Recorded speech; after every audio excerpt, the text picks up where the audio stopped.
Magnetometer as input device, and I have NeoPixel here as output device. Here I'm making a virtual dial where you turn the knob virtually, or magnetometer virtually, and will react, will allow the NeoPixel to display.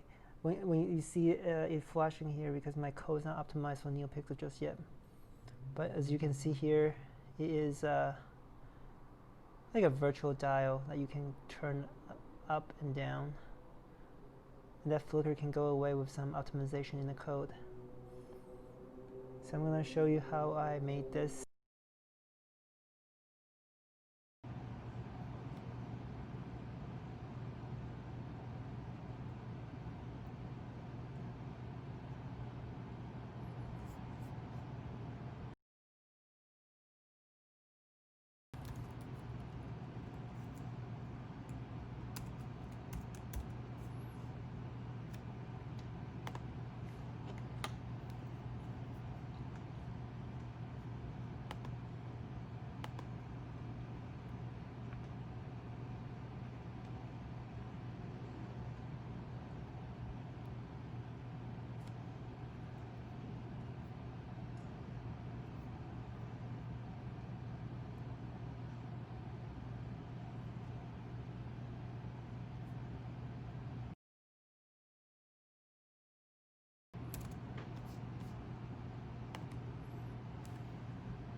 I'm using the Adafruit's LIS3MDL magnetometer chip to drive the NeoPixel as an output. As you can see, as I turn it, oops, I turned the wrong way.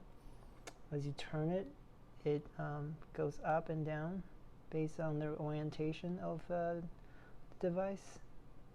And you can hook this up to servo or anything you want, but right now I'm just hooking up to NeoPixel as a dial.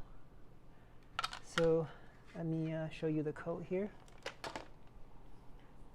So basically I am using the LIS3MDL library.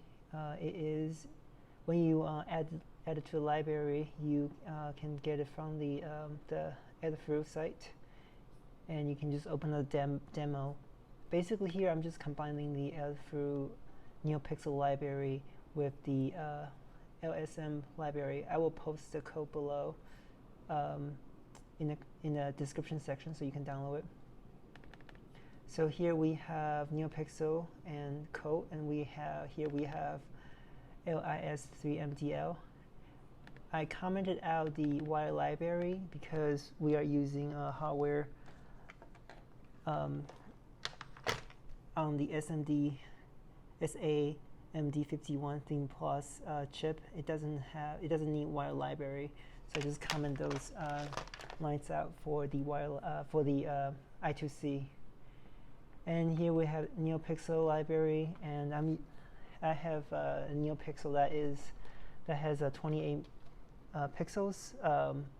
So basically I just combined two libraries here, and I use the map function here to map the magnetometer's X value to what I need to drive the NeoPixel, and then it just displays whatever